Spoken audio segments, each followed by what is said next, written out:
UFC Fight Night Usman vs Buckley. And I will just be honest, I did fucking horrible. It's the worst I've ever done for predictions. But I can't imagine I'm the only one because every single fight that I thought would go right went wrong. Like I feel like so many big favorites lost as well. There's a lot of unexpected results, but like let's just get right into it. First fight of the night, we had Jamie Lynn Hoff. I actually got this one right. Jamie Lynn Hoff. This was like the female women's MMA version of Phil Hawes versus Deron Wynn. It's just a big, tall, rangy fighter beats the shit out of short, small fighter. You know, Jamie Lynn Hoff looked massive in there. She destroyed her. Then we had Phil Rowe versus Ange Lusa. Ange Lusa, up 2 rounds, clearly winning, drops Phil Rowe in the second round, but he has his signature third round moment where he gasses out. It happens every single Ange Lusa fight where he's gassed and he's getting beaten, but this one time he doesn't survive and he gets knocked out by Phil Rowe. Phil Rowe looked awful. You know, I will say that. He didn't look good. He didn't look like, the better fighter. It just looked like Ange Lusa gassed out, which again, Phil Rowe, shout out to him. He does this a lot. He's had a lot of third round comeback KOs. Even against Jason Witt, he was down the first round, comes back, finishes him. Against Nico Price, he was down, comes back, finishes him the third round. It's just Phil Rowe's style, I guess. He takes a beating, gets taken down, clearly loses, and then gets a comeback. But that being said, he got absolutely smoked before he got the finish. But I will say the finish was nasty. Ange Lusa badly knocks him out. Like that, I mean, Phil Rowe badly knocks out Ange Lusa. It was brutal. It was just grabbing him, boom, boom, shot after shot, then drops him. I mean, to be fair to Lusa, he didn't go out cold, but he did go front. He did drop on his face first, like to his knees. So that's not a good look, obviously. And so they stopped it. Fair enough. Fair stoppage. Then we had Ricky Simone versus Cameron Smotherman. Now, this is an interesting fight. Not because of the fight itself, but apparently during the fight, Ricky Simone had like his arms. He said, "You're under arrest." And then apparently Cameron Smotherman called Ricky Simone racist. Weirdest trash talk you're ever going to get in a fucking combat sports. This is why I love MMA. No other sport would have a moment like this. But Ricky Simone wins. Very clear win for him. I could have seen the third round going to Smotherman, but it was close. Like, yeah, Simone just ragdolled him. I feel like he could have got a knockout. He lands a big shot. Smotherman's not the most durable guy by any means, but yeah, Ricky Simone gets it done. Then we had Jose Ochoa versus Cody Durden. Now this is one I got wrong. I picked Cody Durden. He looked good in the first round. He was still getting big shots landed on him. He still probably clearly lost the first round, I reckon. He did land a big shot that stumbled at Choa and then he took him down. That was pretty good of him, but the next round he just got knocked out immediately. So it doesn't really matter in the grand scheme of things. But Ochoa looks like a beast. He looks like someone to keep your eye on. Cody Durden's no joke. Charles Johnson couldn't beat him. Charles Johnson has good takedown defense. He's beat some good guys. I don't know. It's something you see a lot with Cody Durden. He will look very good. And then he will get knocked out. It happened against Bruno Silva, and it happened here against Jose Ochoa. Unfortunately enough for Cody Durden. But yeah, Jose Ochoa, Peru's got a fucking fighter. It's good. He's a good fighter. He's a flyweight. They're building up a lot of Peruvians. We need a UFC Lima City. UFC Fight Night Lima very soon. Then we had Malcolm Wellmaker versus Chris Matinho. Now, Chris Matinho easily wins this fight, but I will want to say, even though he did get the knockout and everything, there is things I see in his game where I'm like, I don't know, I don't see him going really that far. Like, I thought Chris Matinho was landing way too many shots than he should have had any right to be doing. Got some good knees, I'm just, because it's such a low tier opponent, and he's a big favorite. Maybe I'm just underestimating the performance, but I don't know. I feel like Chris Matinho was landing a lot of shots that he probably shouldn't have. I don't know. I get what am I even on about? Chris Matinho, Wellmaker knocked him out in 2 minutes and 37 seconds. Maybe I'm just looking for flaws here, but it's just the fight doesn't really do anything for him as a long-term prospect. Chris Matinho's not great, and he did land some shots, but it wasn't anything significant. But yeah, I don't know. I'm not completely on the Wellmaker train. I'm just going to say that he's 31. He is old. He is old for a prospect. Looks young though. He's powerful. He's got crazy power for bantamweight. But I don't know. I think this is another like Peyton Talbot type guy who I see eventually losing to like some sort of veteran down the line, someone with a chin, but still good performance. Then when Michael Chiesa versus Court McGee, this was like two grandpas fighting over a remote. This was fucking awful. It was a pure striking fight from these two grapplers, and it was awful. You know, normally when you get two grapplers and they start to stand and bang, it's like, you know, it's a bit awkward. Doesn't look the best, but it's still a good fight, you know. But this was just awful. Like they threw a lot of strikes, but it was such a bad fight. But Michael Chiesa clearly wins the fight. He was landing the more damaging shots. And he's now on a free fight winning streak, which is crazy to me. Like, Chiesa should not be on like a one free fight winning streak at this point. But they've literally, I don't know what the fuck. Like, it must be because he didn't sue the UFC or Conor McGregor after the whole Dolly incident. Because, I don't know, they've given him such good layups lately. They gave him Tony Ferguson, washed Tony Ferguson. Then they gave him Max Griffin, who's the toughest guy he's fought on this streak. And then they gave him Court McGee. Like, next it's going to be Tim Means, or it's going to be who's like another veteran who's still fighting, like in the welterweight division.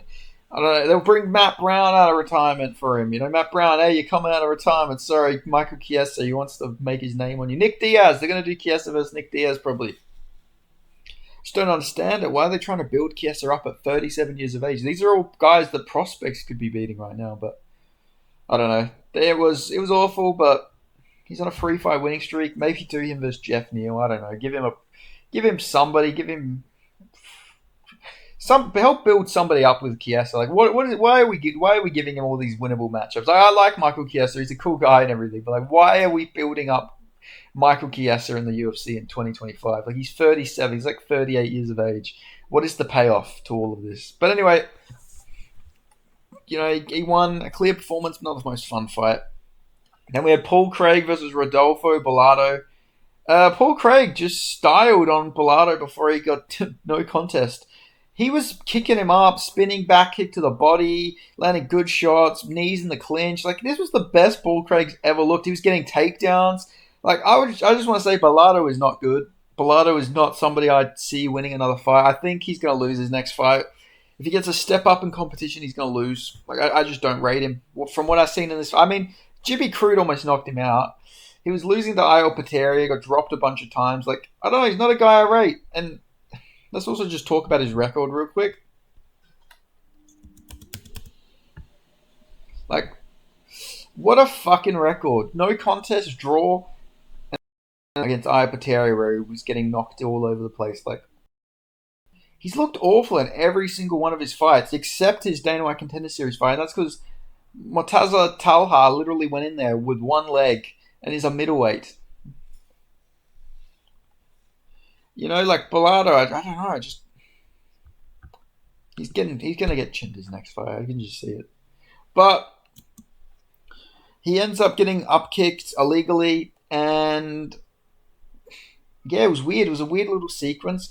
It looked like he was faking it, but like the way he got up, he was like tweaking out and everything. It was so weird. It was like such a bizarre sequence. It was so weird. It was like I've never seen it before. Like it looks so fake, but I don't know. He was trying to wrestle the referee. Like I'm in such a mixed camp. I don't know if he was actually out or not because it's so bizarre. Why would you even like do that at that point in the fight? Like, you know, like it was just weird. Like why would he want to weigh out? You're fighting Paul Craig. Like I get the fight wasn't going his way really, but I don't know. I just found it really weird. But I don't know. Maybe that's it for Paul Craig, though. He's on a free fight losing streak now. He's got a no contest. They generally might just cut Paul Craig after that, which would be unfortunate for that to be the way his career ends. Because like he's had such a weird UFC career. Like what a way to end this to be the way. But yeah, Bellato versus Craig goes to no contest. Then we had Alonzo Minifield versus Omar Sy. This fight was fucking awful. This was one of the worst fights I've ever seen. If you can even call it a fight, it was so bad. Nothing of note happened in this fight, and Alonzo Menifield takes Omar Sy's in the most anticlimactic way possible. it was awful. A lot of people thought Sai won, but I can see Menifield getting it. I don't really care too much about the decision. You fight like that, you deserve to lose.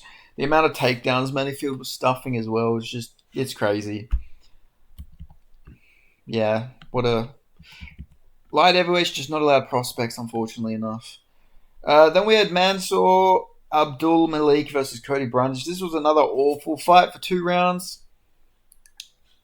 A lot of people thought Brundage won. I generally just didn't. I zoned out of this fight. It was so awful. The first 2 rounds were bad.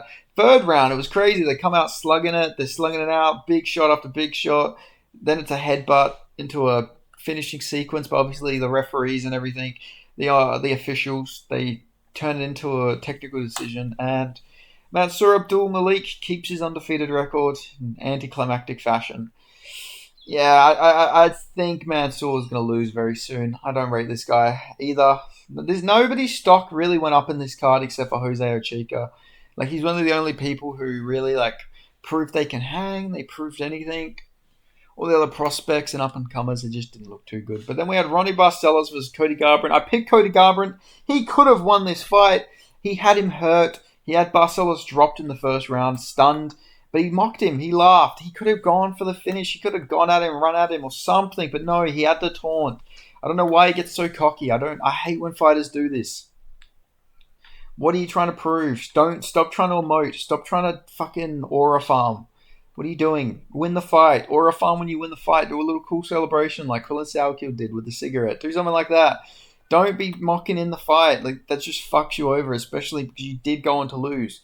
He was looking good, but he just got hit with some big shots. Takedown defense always really good of Cody Garbrandt's, but he did just he clearly lost unfortunately, and I picked him, so it was a bad pick by me. Then we had Edmund Shabazian versus Andre Petrovsky.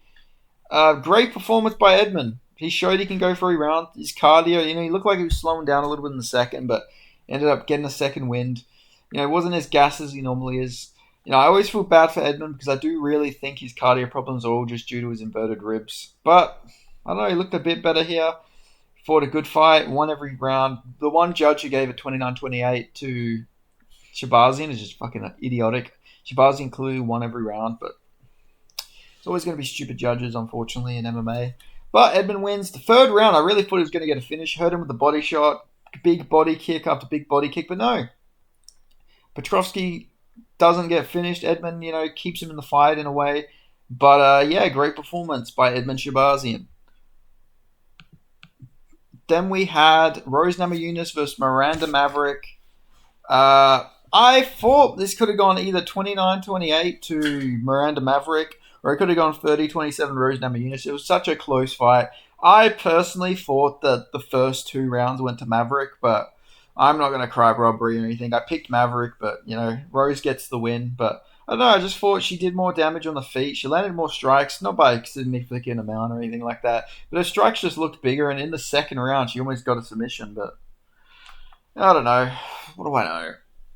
Rose Namajunas wins. I just feel so ashamed about my predictions, I know bad picks happen, but, this is the worst I've ever done. I'm probably going to be one of the worst predictors this week, unfortunately. And I don't know. This really bugs me because I'm, really good with predictions. So to get, a shit day like this is, it just annoys me. But, Rose Namajunas wins. Then we had Kamaru Usman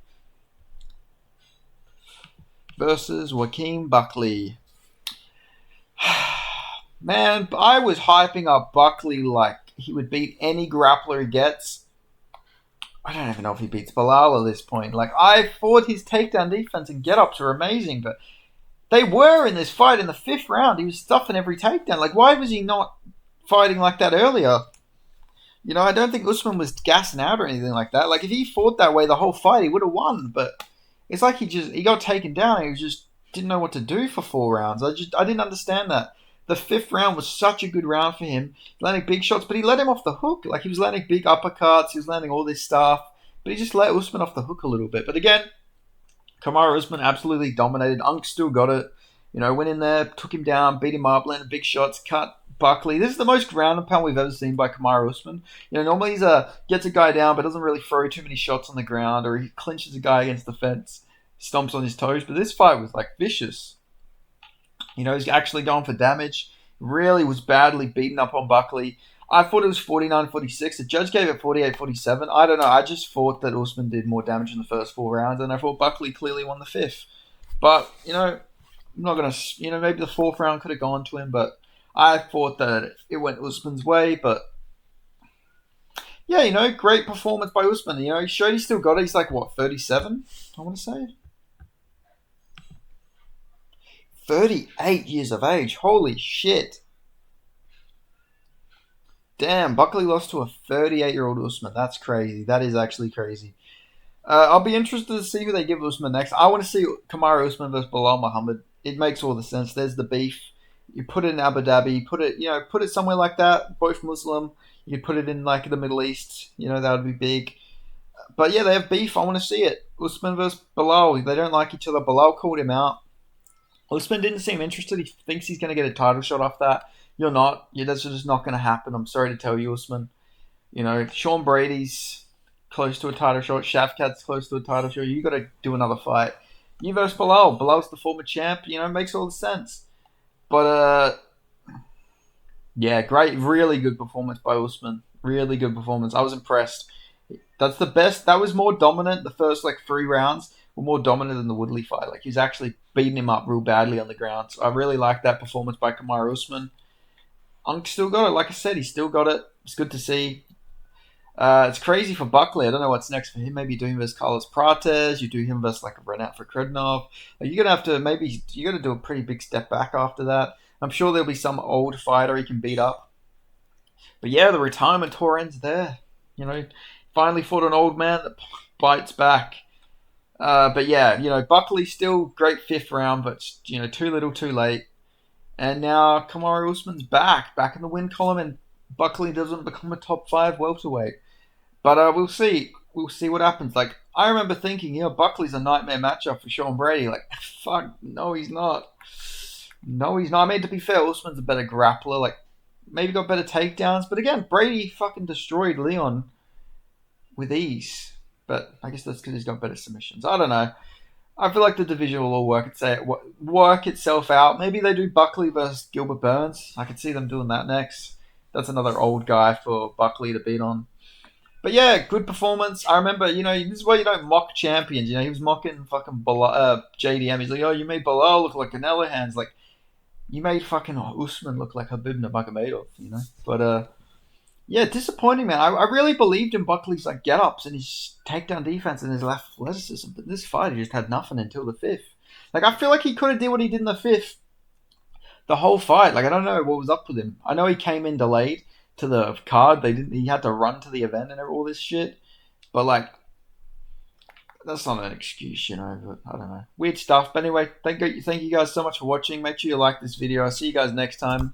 Put on notifications. And next week, I will do much better for my predictions. I apologize. Normally I'm on point, but sometimes we will have off weeks. But thank you guys so much for watching. I'll see you guys next time. Goodbye.